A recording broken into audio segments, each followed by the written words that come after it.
Good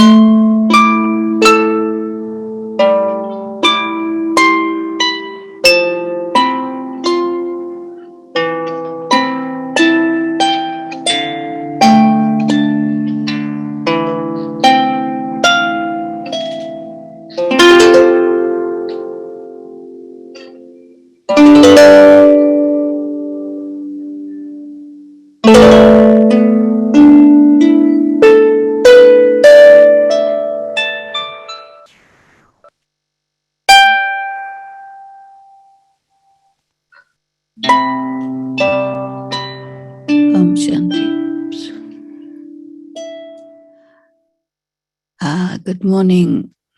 Second good morning. So we're continuing with our awake. So we're all awake and we are stable. Yes. And now secure.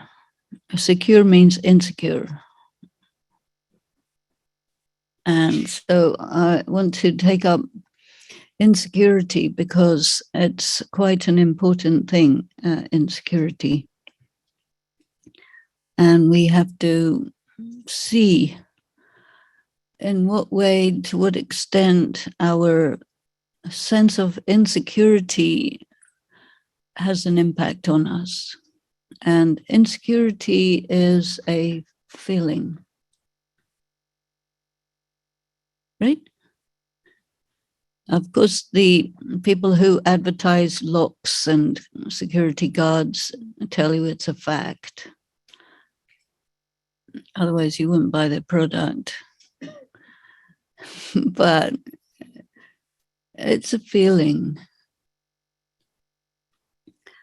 And Baba sometimes talks about this, this concept of omnipresence being a feeling, but not a fact. And people are very much motivated by feelings. And it doesn't mean that feelings are not real. A feeling is real, but it can also be deceptive. So also feelings are changeable, like the weather. And we use different colors for different feelings. They say, for example, somebody is green with envy, and yellow with fear, and blue with depression, and red with anger, and like that. And black is associated with lust, and white is also associated with fear, right? And so there are these tints that come on your face, which is a kind of very subtle, like a kind of aura, which indicates your emotion, your feeling. And for example, somebody is said to have a sunny disposition. They're happy all the time. It's kind of yellow. Right? So, you know, we are in a world of color, and these feelings are also colorful. And in your eyes, there are two different types of cells. You know, there's one type of cell which deals with form and shape, and another type of cell which deals with color. And a few people get colorblind and they mix up the reds and greens, so they should not drive. And then people with long sight and short sight, they have problem with things being in and out of focus when they shouldn't be. But, you know, say a person who's short-sighted and doesn't have their glasses, they just see colors, you know, that's it. And it's really quite nice. But the color of something, the feeling of something is real, but also it can be deceptive. So it's not all the time deceptive, but it can be deceptive. And then, there's all these things that people do where you show some parallel line with some other lines going through it. Makes it look like the lines are not parallel. There's optical illusions. And so feelings are illusionary. And also you can create feelings in people by different stories that you tell them. So we heard in the Murli about the stories with teeth. And these are stories which are designed to make people afraid of something that's not particularly dangerous or fearsome. Or there are other stories where something looks like it's perfectly okay, but actually it's dangerous. And the ultimate consequence of this is all these conspiracy theories, right? This is absolutely the world of conspiracy theories. And a lot of BKs are really good in conspiracy theory because this knowledge that we are studying seems very fantastical, right? And so there are some people who are very motivated by the idea that if it seems right, it must be right. And if it seems wrong, it must be wrong. So that's all about perception. And so we have perception, then we also have discernment. And perception is something that is, I think, really in the mind. And discernment is something in the intellect. I think we can put it like that. Maybe not always, but on the whole. So there are a lot of ways to die, right? But some are more likely than others. And you can have rational fear or irrational fear.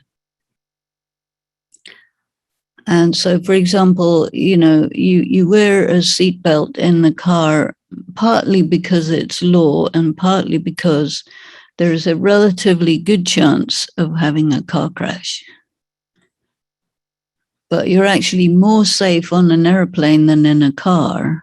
But people tend to be more afraid of going in airplanes than driving in cars because maybe the car is closer to the ground, or there's various aspects of the experience that give you the illusion of security or the illusion of insecurity.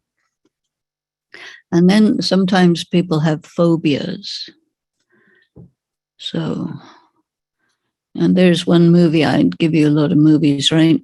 One movie called Fearless, which is about somebody who was very afraid of being in an airplane, and the airplane did crash, and he did survive, and he got over his phobia of being in airplanes. So, but you don't always survive air crashes. So don't try that one. But in life, people are trained to be afraid of certain things because if you make people afraid, then they will be more easy to control and manipulate. So you have to see in yourself what are the things that you're actually afraid of? And they may not be really very much in your mind until that circumstance comes along. And so a lot of people, they are taught that, well, you have to get married and have a family, because if you don't, who will look after you when you're old? This kind of message comes, And actually, I don't think that if you get married just because you will make arrangements for when you get old. And anyway, they might all die before you, you know. And then what? Your whole security process didn't work out. And so one of the things that Baba tells us is that what takes care of you is actually your karma. And so there's a Shakespeare play which is called King Lear. Have you come across that? And this is a copy of an Indian story, and I forgot the names of the protagonists in the Indian story, but it's all about a father of a family who had three daughters, and his two daughters would be always telling him how wonderful and marvelous he is, and he's telling them how he takes care of them very nicely, and so on and so forth. And this is quite normal. But then the third daughter said, no, you know, who takes care of me is my karma. So the father had an ego reaction to that and said, okay, you're out, and you'll see who takes care of you. So there she was out on her own, and obviously she got into quite fairly not very good situation. But anyway, she carried on, and one day she saw a man who was in trouble and like homeless and not well, and she looked after him. And eventually they got married. And it turned out he was a king somehow in trouble. And then he got all back to his kingdom and so on and so forth. And time went by, and this man, her father, and the two daughters, they also lost their fortune and got in trouble. So the whole tables were turned. And one day he and the two daughters came to beg for alms at this palace, and she was the queen. And so the understanding of who looks after whom is explained in that story, that you are not taken care of by the people who are assumed to be your protectors, but your protector is actually your karma. And then in BK, this story used to come up a lot, because in the early days of the BKs, people would recognize God in a very amazing and dramatic way, and they would leave everything and go with Baba. And then everybody would say, oh, you're going to be in trouble, and this and that and the other.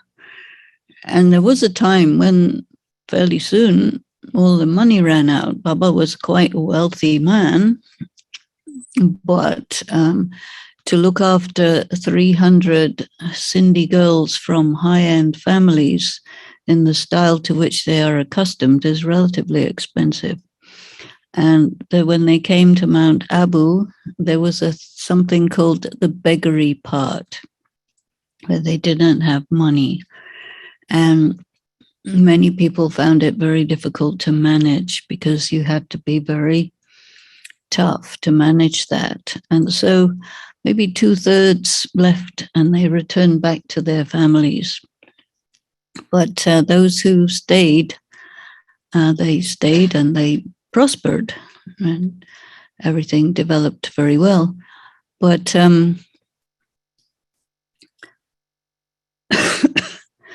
there were people who still were repeating this message, that who will look after you if you're sick, who will look after you when you're old, etc., etc. And they used to say, oh, no, God will look after me. And this is a very important thing. One is your karma will look after you. One is God will look after you. Because normally people don't really think much about your karma with God, right?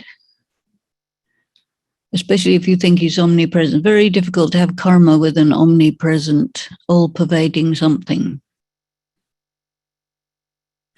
But when you know that God is someone, an actual being, albeit not a human being, but an actual being who you can actually have connection and relationship with, and who is actually pretty powerful and actually quite competent. And if he says, I'm your father, he knows what that means. And so that means provider. In the Murli, you get this word dhani, which is translated in English as Lord and Master, but I don't think that's right at all. Dhani is a provider, right? So provider means security, food, accommodation, whatever you need. And he does. Does everybody have enough money? They have enough, right? And there was, I remember one conversation between Baba's children and Baba in which somebody was talking about money, and he looked and he said, but I make sure you have enough, right? Do you have enough? Yes, yeah. But I don't give you too much because, you don't need too much. You need enough. So I make sure that you have enough. So every so often, he will actually state categorically that not only your karma, but also your relationship with God ensures that you have exactly what you need. And so in Gyan, once you come into Gyan, you become the adopted children of Baba, the Brahmins who are born through the mouth. Then you begin your relationship with God, which is much more direct than in Bhakti, where it's based on belief.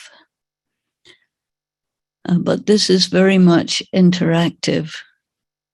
And there is definitely karma with God. And so we have karma with matter, with nature. We have karma with other people. Nature includes animals and all the rest of it. And then we have also karma with God. And so having all relationships with God actually does provide us with the feeling of security and the fact of security.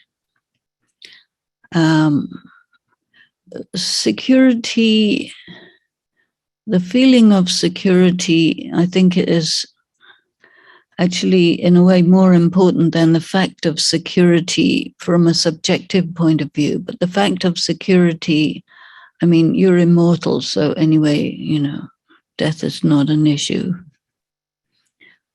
But you might experience anxiety.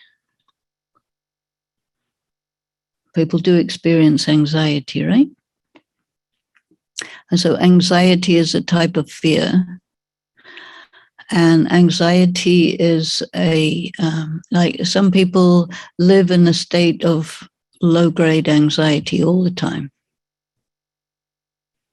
This is why drug dealers do well, because it appeases your anxiety. And the pharmaceutical industry also has very good time with anxious people because you want to appease this feeling. Because when you have a feeling of anxiety, it makes you feel like spiritually depleted. And so when you have good yoga and you're doing pure karma and you're studying well, doing service, it makes you happy. You can't be happy and anxious at the same time. And so the feeling of anxiety is an indicator that you could have higher levels of spiritual strength to appease that feeling. So it's a feeling which lets you know that your level of spiritual strength is low in comparison with what you're more comfortable with. And it also tells you that there are certain types of wounds in your soul. And so these are scars. So one of the things that's said for God is he's a healer. And so there is one, there's many temples in India, temples of Shiva, and the 12 main ones, the Jyotirlingam 12. And out of those, one of them is Vaidyanath. No, Vaidyanath? Can't remember where it is, but it's one of them. So Vaidyanath means that God is the Ayurvedic doctor. And have you had Ayurvedic medicine sometime, anytime? And so the principle behind Ayurvedic medicine is it's herbs that cause the deeply buried illness to come to the surface and then come out. And what also happens with the practice of meditation and study and all the things we do is it will cause your wounds to become into your conscious mind, and you will be aware of them. Why? Because then you can deal with them. So we talk about the subconscious mind and conscious mind. So the subconscious mind, or however you want to put it, but the subconscious, the part of your consciousness which you are not having access to, this is where your sins live. And this is where your monsters and demons live. And this is where your wounds of the soul are to be found. And so when you put this Ayurvedic medicine from Vaidyanath into your soul, then it will cause things to go from your subconscious to your conscious. And then you say, I don't like this. And he says, okay, but, you told me you want to be purified, and I'm very obedient. I'm your obedient servant, so I have to come along and purify you, because anyway, you wanted to be purified, which means that it has to be brought to the surface and then it can come out. Because what you have with allopathic medicine is it suppresses the symptoms. And so it doesn't matter how much allopathic medicine you have, you get sicker on the whole. And you can get better in certain ways, but all of the stuff that made you sick in the first place is insured. It's right there. So you can get temporarily better, but then you get sick again. Whereas from God's point of view, he says, okay, well, you want to be better, not just for 5 minutes, you want to be better for 2,500 years would be quite good, right? And so that means that whatever are your weaknesses, wounds, and so on and so forth, all the sorrow that you have taken in, it goes and sits in there and it drives your action. And so a lot of the insecurity that a person has comes from this. And then you will take birth in this life, you will take birth into a gathering of people who are specially designed to make all that worse. And just in case you didn't notice that there's a problem. And so it all helps to bring it to the surface. And this is because, you see, dealing with all this stuff, no one will do it for us. We have to do it for ourselves. And he will, like a good healer will accompany you in your healing process, right? But you have to go through your own misery and pain and all of that. And he will guide and give you the right medicine and so on. And every so often in the Murli, he will say, I'm Vaidinath, I'm a Vedic doctor, and I give you medicine which causes all your troubles to come to the surface and erupt. But don't mind about it, because it's all part of the purification process. And so one thing people are afraid of is this. You do not want to experience your deeply buried pain, right?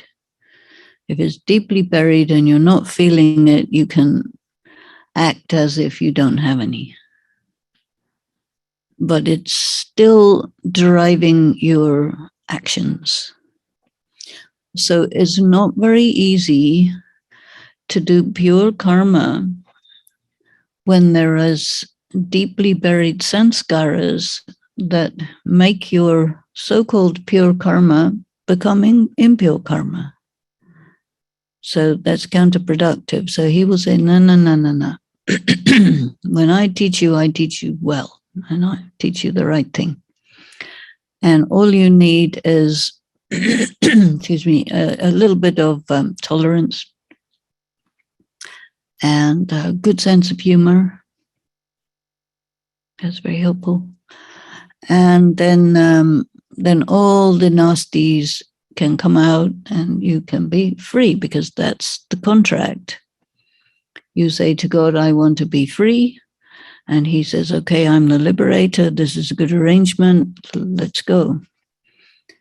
And then all this stuff happens. And then the other thing is that you get messages from people.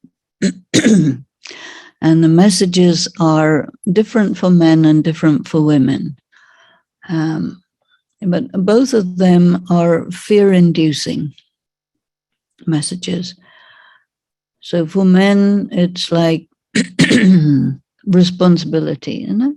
You're responsible. You have to create money. You have to make property. You have to look after everybody and their uncle. And you have to be strong and don't get sick and all that, right? So that's a weight on your shoulders. So the men get these messages. And you have to be strong. And you have to be socially in a high position. And you have to be the boss and all this stuff, right? And then the women, you have to be frail and you have to be durable and you have to go without food and without sleep and whatever necessary to make everybody feel that you're giving them more importance and all this type of thing, you know. And so if you're not what they say you should be, you feel less than. Right? And then you become like as stressed by this induced feeling about the self to be less than. You know, and sometimes people will say you're not good enough. Right? You're not beautiful enough. You're not clever enough, or you're not something enough, you see. And so whenever people use this word enough, it's like it's impossible to quantify what would be enough. It doesn't exist. It's always insufficient.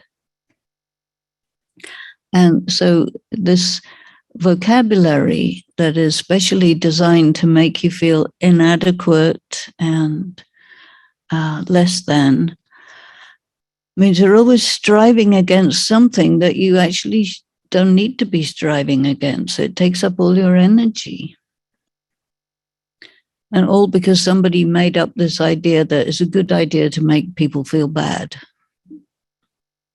And everybody went along with it. This is a very mysterious thing. And God will say, oh, that's a very strange behavior these humans have, Go along with these funny ideas. But anyway, okay, we got to do something about it.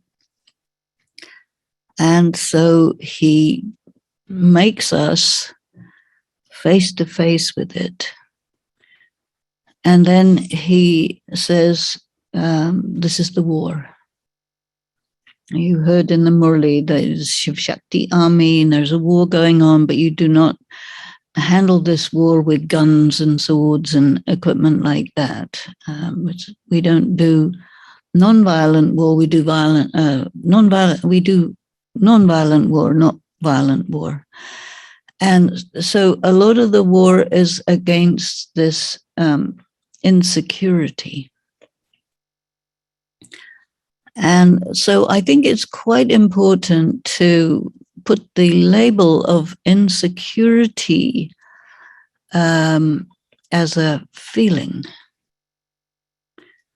And we are driven in our way of responding to these messages by the feeling that they produce in us. Because we never sit back and say, right, where's the evidence? Evidence? You're accusing me of something. Okay, fair enough. Evidence? You see, so this is the first mistake. We don't ask for the evidence or demand the evidence. Where's the evidence? Who says I'm not beautiful enough? In whose eyes? Where's the evidence? And beautiful enough for what? Beautiful enough for whom? What are you talking about? Get out of here. You never think of doing that, right? You could.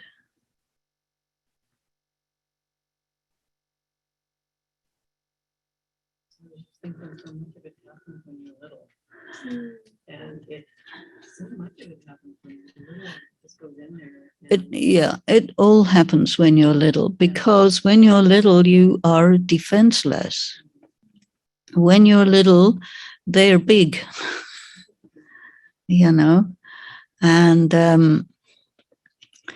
so that's why it goes in deep, and it goes in strong, and it goes in permanent. And you can teach Raj Yoga to kids, but it's not proper. You can't really learn this stuff until you've already well and truly been to hell. Because, you know something. And then also he says this is a law, a spiritual law. You cannot remember me unless you're full on miserable. And you can put on a very beautiful face and be secretly miserable inside. That will do the job. And so that's okay. But he sees what's going on in your heart. He says he doesn't, but he does. And why does he say he doesn't? Because he wants us to say, this is going on with me. And if we say, I'm fine, I'm fine, he will say, okay, you're fine, but, you're not actually fine. And why do you say I'm fine? Because it's considered correct to say I'm fine. Why is it considered correct? Because if you're not fine, somebody will take advantage of you. So this is also a form of protection. And so how is it that we human beings are, more than any other species in nature, enemies of each other? This is strange, really. But these protocols and so on have created this kind of situation. And so this is kind of isolating. It puts people you're in the middle of lots of people, but you're isolated because of these dramas that we come up with for making each other miserable for free. And as you say, it starts in childhood. Because in childhood, the child is dependent on the adult. And if the child would realize that the adult is toxic, child will have to die. So it is a survival mechanism for the child to say the adult is not toxic. And if the adult says I'm toxic, that's better than if I'm okay and the adult is toxic. That's like really bad. It's better the adult is okay, I am toxic, because you can survive that better. But then you're in a state of survival for the rest of your life. And whatever was done to you, you do to the next generation down, because that's all you know. And so this is the circumstances in which we look at this concept of security. And what is said for God, and it's one of the mantras that he gives us. You know, we have in BK a few mantras, right? I hope you got all the mantras. Yeah. First mantra, Om Shanti, you know that one. Second mantra, Manmana Bhav, you know that one. Third mantra, Madhyaji Bhav. Remember the one in the middle, you know that one. And then there is this other mantra, is Mam Ekam Sharanam Vraj. You know this one? Oh, this is a good one. Take refuge in me alone. That means he will be our security. But if you take refuge in somebody else at the same time, then he will not guarantee our security. And so the big step to take is to consider that all of these insurance companies and locksmiths and husbands, fathers, sons, who are supposed to be your security, they may fail you. It's quite likely they will fail you, because in the present time, who has the power? And who knows what's going to happen? And so we have to be like actors and perform the role, but without being dependent.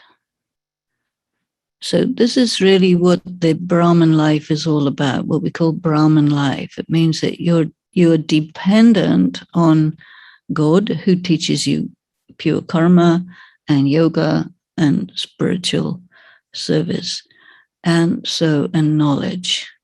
Because these things, your karma, your yoga, and your knowledge, this is actually your wealth. And it's wealth to the extent that it provides you with what you need in any situation. And he says, I'm always with you. That means you do not need to depend on anyone. And when you don't depend on anyone, then you are actually free. So whatever happens to a person which is negative, like you get sick, he will say, okay, you get sick, take care of it through the medical system, and also understand that you're settling karma. So it's payment for sins. And so that's okay, right? We could do that. And sometimes the medical system is ineffective, unsatisfactory, or whatever. This is normal. Take strength from your connection with God and get through it. And if you die, it's okay because you've got another body coming along.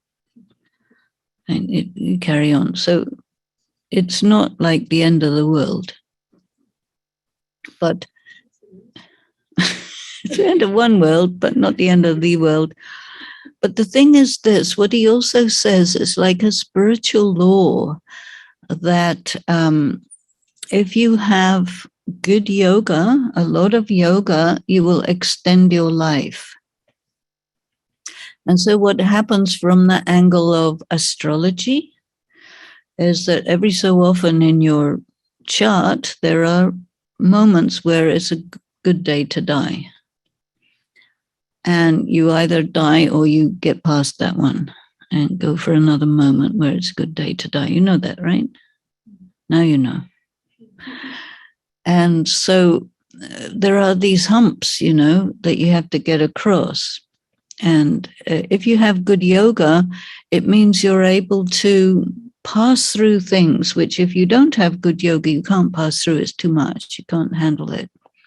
So this yoga enables you to get across these humps, and then you get longer life. If you want longer life. Some people, they say, okay, let's go. I don't want to go through all that stuff. I can try again next time. And so this is a choice, but yeah.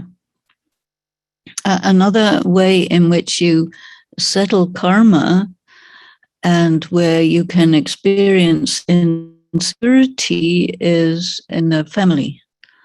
If your family members are abusive, they could be verbally abusive or violent, or they could be neglectful, or they could be whatever. There's millions of ways to make people miserable in the home. And so he says, well, this is also karma. And so you are using the powers that he gives to get across that karma settlement, you see. And what's very important is to not take sorrow. Someone was asking me to talk about the details of how we finish sins, or how Baba gives the finishing of sins through yoga. And what's the mechanism of it? So these are all very mechanical things. And so the difficulties that you have with family members are to be endured, not to be taken on board. But there's a difference. And the possibility that you have by enduring these things is you get wise, you get powerful, you get experienced, and you don't take it personally. And you think, okay, well, this is a movie here. Maybe it's a horror movie. That's okay. You have horror movies. And these are all the actors doing the stuff. But you just need to consider that it is a movie. And don't take sorrow from it. Don't consider it means something about you. Settlement. You see, these type of things. So, other kind of settlement or things to be endured is emotional and mental disturbance. I see. Because everybody has feelings, right? And insecurity is really something you feel in your mind. And it triggers thoughts like, what if this happens? What if it means that I'm a bad mother or a bad father or a bad whatever it is, because people say you're a bad whatever the relationship is that they want to make you feel bad about. And then you take it as being true, you see. But that's optional, not necessary. Because that's not your identity. Who says that's your identity? People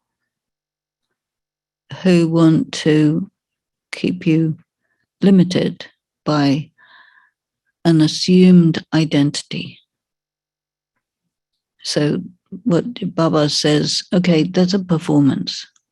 You play that role. Your identity is you're a pure, peaceful, powerful, blissful being of light. And anybody who doesn't like that idea is too bad. Too bad. Because you don't make yourself dependent and you don't let anyone be your judge. Although they would love to be. And they like nothing better than you thinking that they are your judge. Then they have power over you. But Baba says, no, this is a cartoon. Tom and Jerry mostly. So enjoy. Don't take it seriously because it weakens you. Nothing else really, it just weakens you.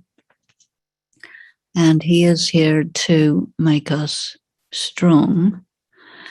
And this very nice expression that is there in the Gita, if you ever would read it, you'll find it, that yoga means skill in action. Skill in action. That means you are in a bad situation, and if you have yoga, you will get through that situation skillfully. And that's called victory. So you're Shiva Shakti army, you get through these things skillfully, you are the victorious jewels. And you cannot prove that you are victorious jewels unless you actually have to achieve some victory around somewhere. So all of these difficulties are specially to allow us to get the titles that he wants us to get. You see? And it's all about taking a situation that previous to learning these things is a reality, and with all of the feelings associated with it, and then you get a different angle on it, and you say, oh, right, it's not real. I don't have to take this as it is intended. I can take this however I want. And for that, he talks to us about the power of transformation. You've heard this, Parivartan Shakti. So the power of transformation is that you receive something that is sent in a particular intention and you receive it in a different way. And that is a skill. As a yoga is skill in action, to take something and turn it to your advantage.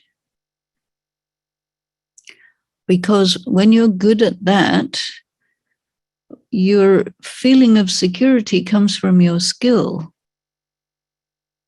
You see? So it's very advantageous to acquire these kinds of skills.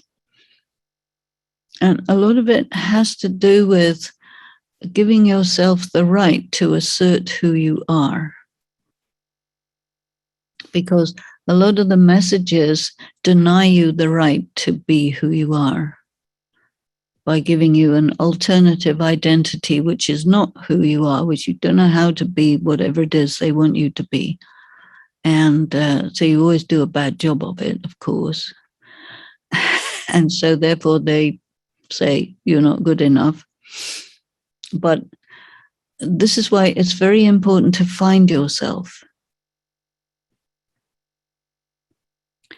And the messages that you get from the external moral authorities who cannot see you, they don't know who you are, they see an object, right? This is a woman, this is a man, this is a wife, this is a husband, this is a child. These are objectification of the person, you see. And then you say, oh yeah, I'm not a soul, I'm one of these things. And Shiv Baba says, no, you're a soul. You're not one of these things, but you are heavily disguised. So don't expect them to see you. But at least you see yourself. And when you see yourself and you affirm yourself, one is to affirm yourself, another is to assert yourself. There's a difference. When you're affirming yourself, you're saying to yourself, I am me. And yeah. But when you're asserting yourself, it's more like going out and you say, this is me. Take it or leave it. And when you assert yourself, there's a risk of repercussions, which you may be afraid of. So insecurity will prevent you from asserting yourself because of that. But so I think it's good to begin with affirming the self, to affirm to yourself. The easiest self-affirmation is, I'm a pure, peaceful, powerful, loveful, blissful being of light. Obviously, I'm invisible. You know. So if someone can see the invisible me, that's pretty good. So how do you make yourself visible? Because what people do is they will project on you what they want you to be, isn't it? And so the question arises, do you allow that or not? And when you're a child, when all of this starts, you don't really have any option because you're not smart enough, you're not experienced enough, you're not big enough to protect yourself against that sort of thing. But a time comes when you say, okay, I am me. And then when you're affirming yourself, you're radiating something so that, you know, when you're not affirming yourself, it's like you're a blank screen, so anybody can project anything they want onto you and you will take it. But if you affirm yourself and you just are a pure, peaceful, powerful, loveful, blissful being of light, even if it's for a few seconds at a time, it's still for that period of time, you can't be projected onto. See? And then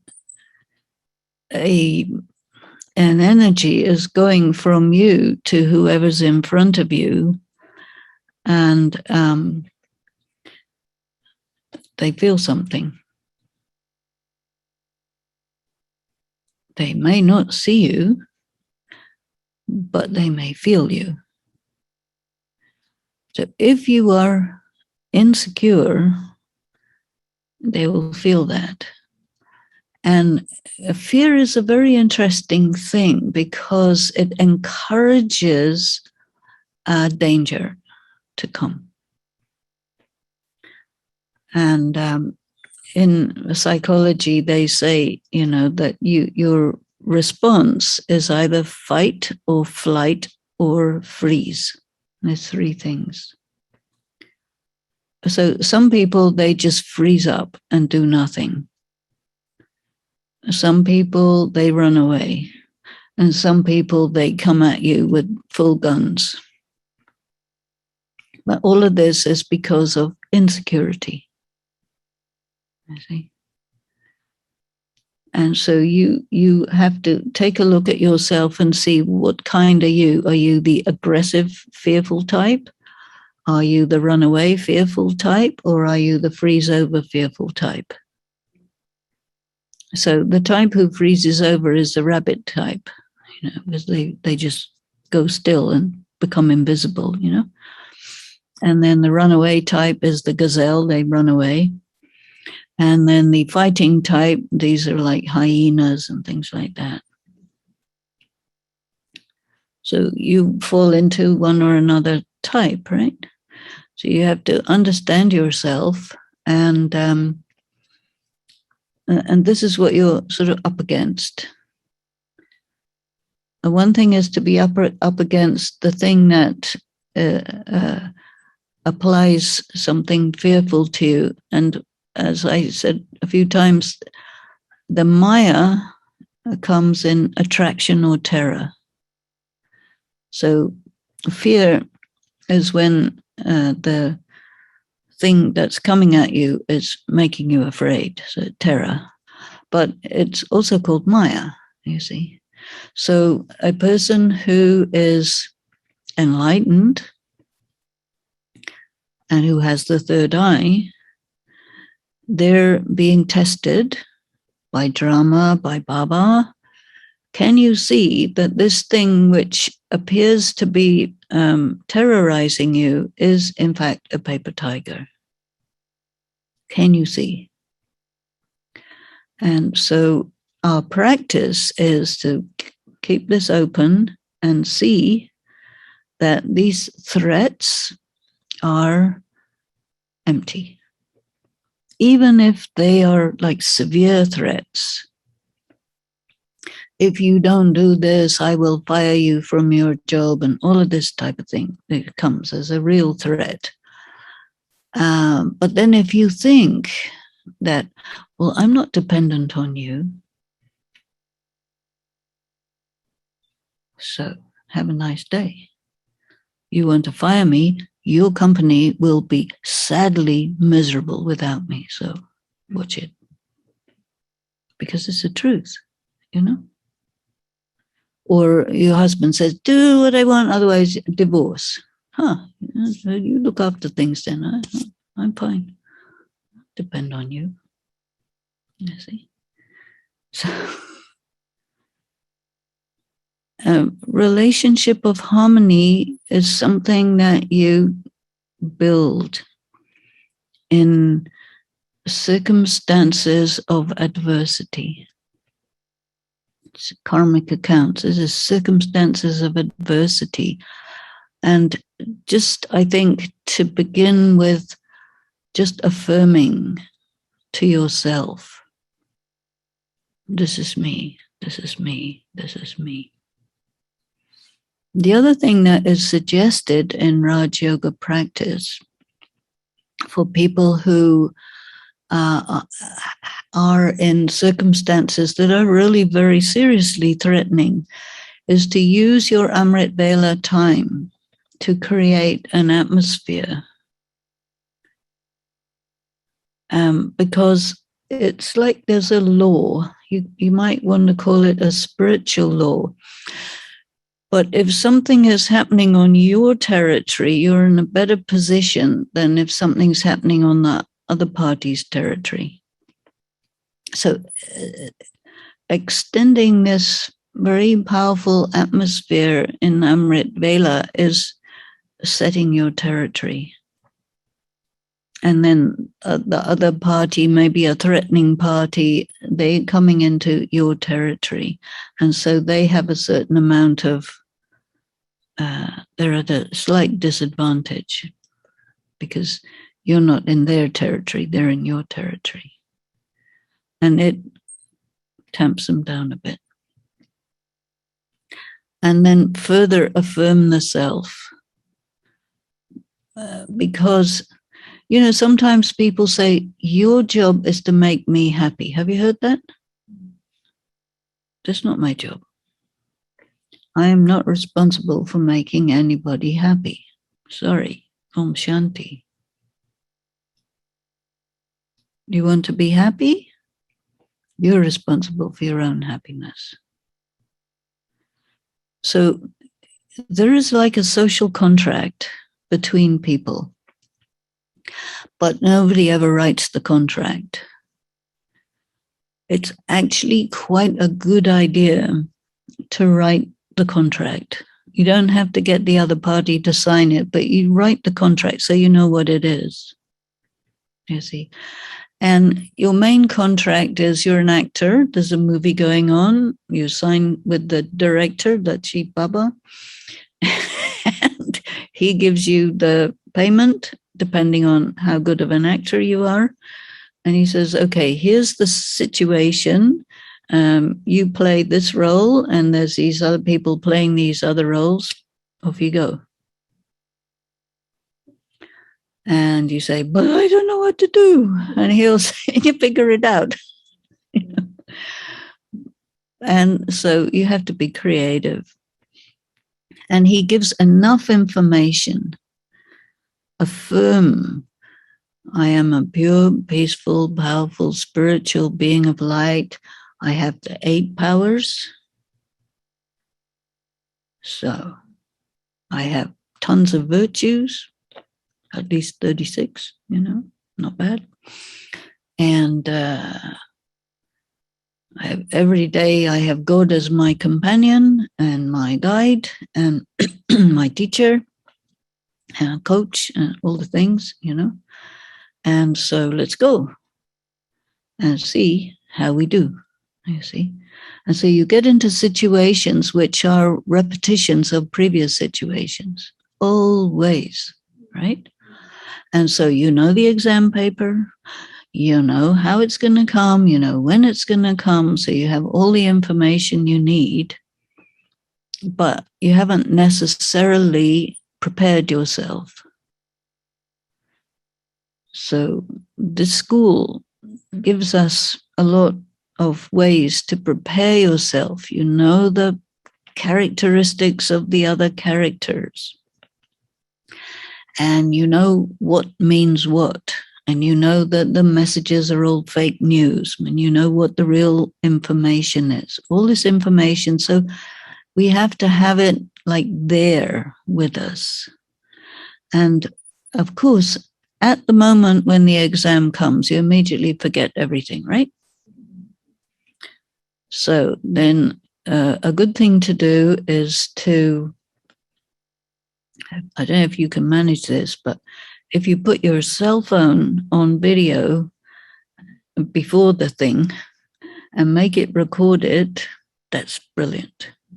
Or if you have a CCTV or something, because then you can look at it afterwards. And you can see where you've betrayed yourself. It doesn't really matter what the other person did because you can't do anything about that. But if you can see where you betrayed yourself and where you became a mouse instead of a lion, where you should have been a lion, you became a mouse, or you used the wrong power, if you use the power to face when you need to be using the power of accommodation, it won't work out. So these are all scenes in a movie, and everything is a rehearsal for everything else.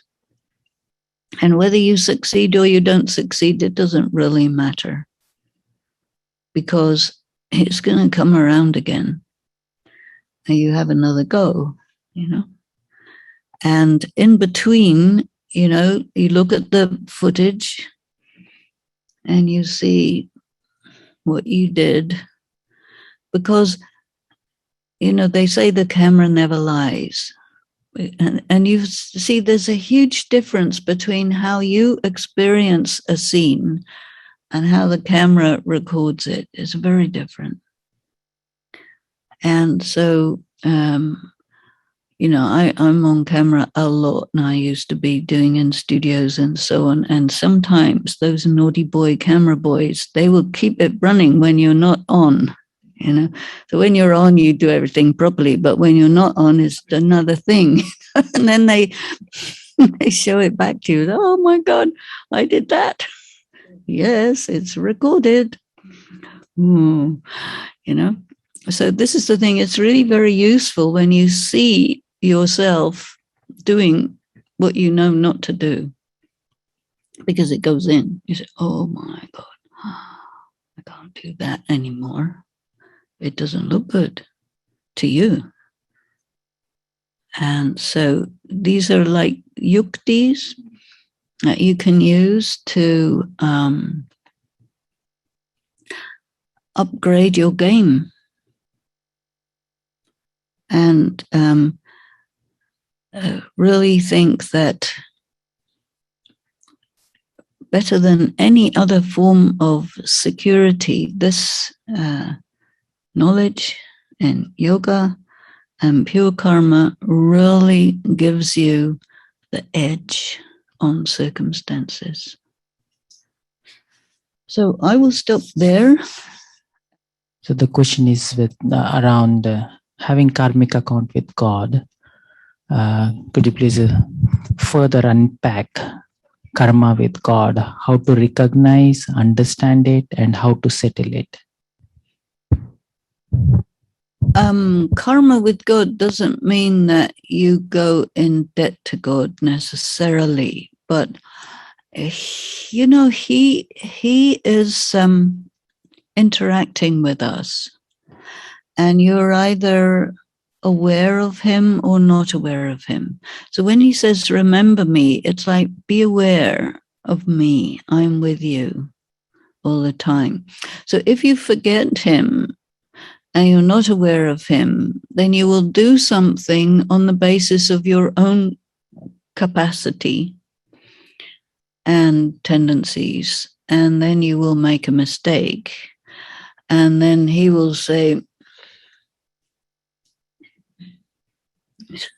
I was with you. You didn't bother with me. Now go and enjoy your consequences of your karma.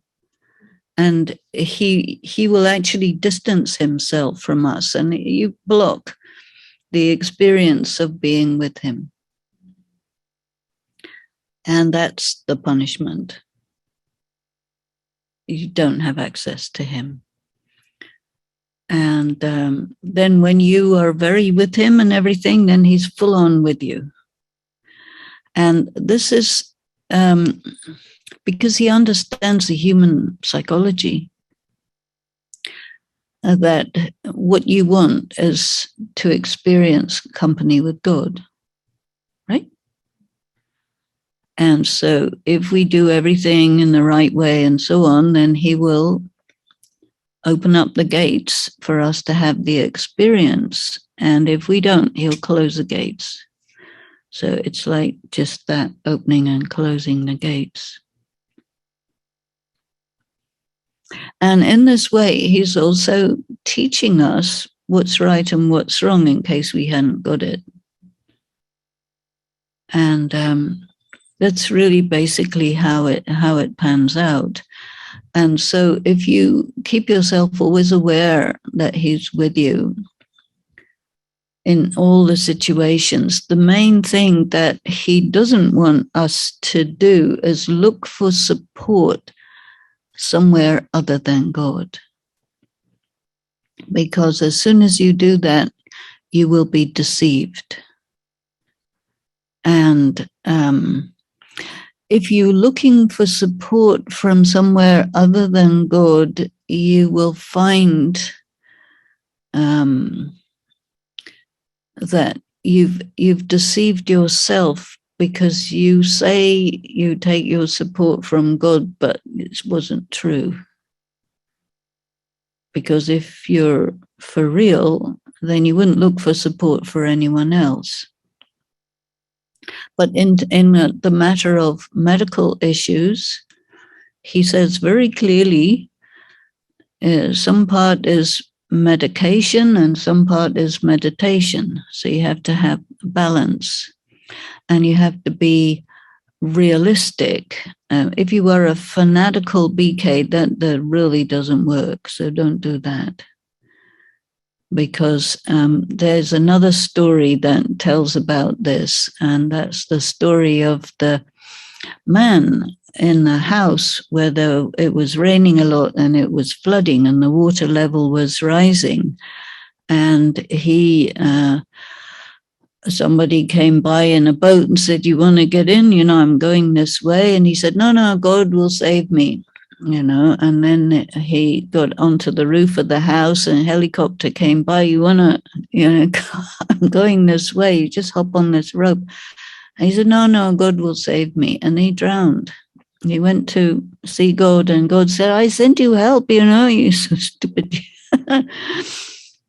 So this is a message for BKs, that you have to understand that how he will arrange circumstances so that you get what you need. And it may not be that he comes down in a chariot of fire and picks you up in in an angelic form. No, that's not his way. He's discreet and he never violates the laws of nature, but he helps. And we need to be discerning enough to experience and recognize the ways in which he helps us, and be have recognition of it, gratitude of it.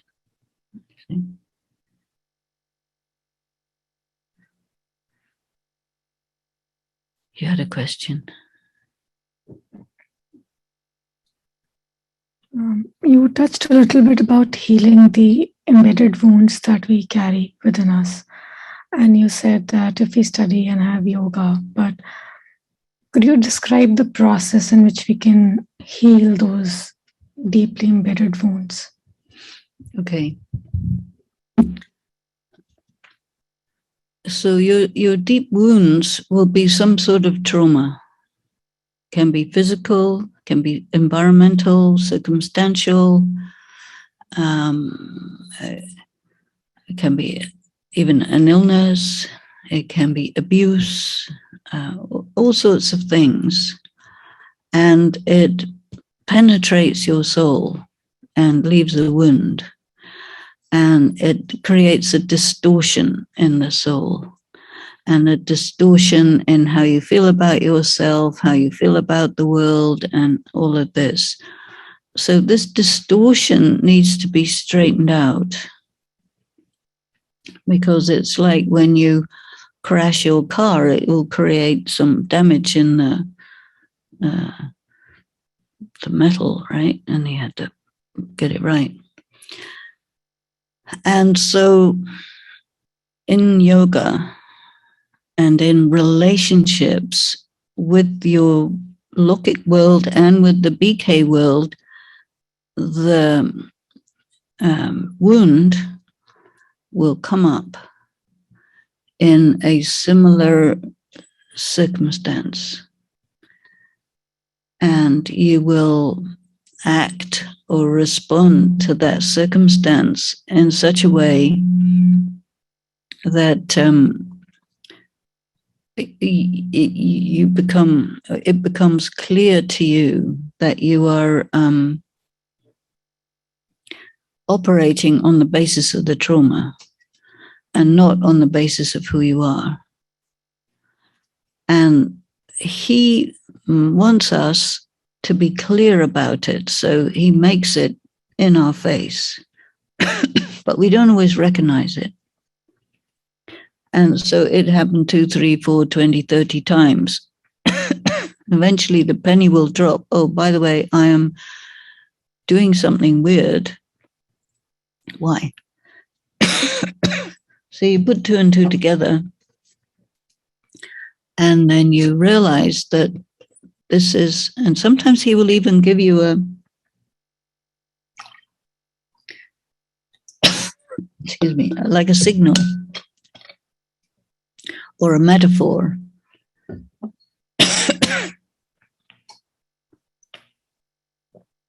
Or you'll hear in the Murli something, it's very echoey, yeah? Or you'll hear in the Murli something which just, you get an insight. And so this is very useful because then you can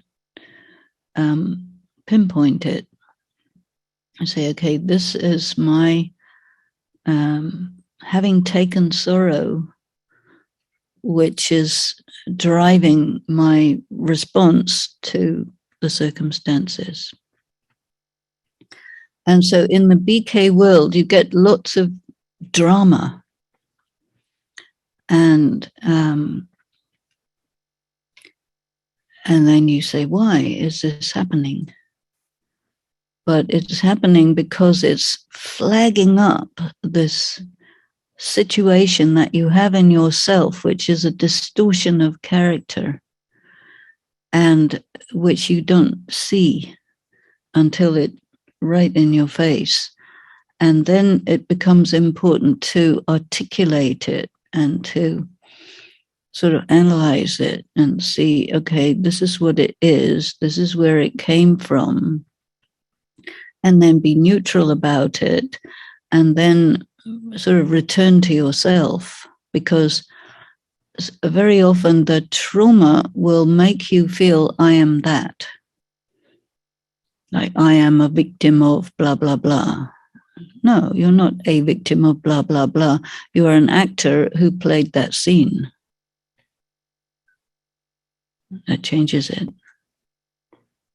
So you're experienced, you got strong, and you know what that's about, but you don't have to be limited by it, you see.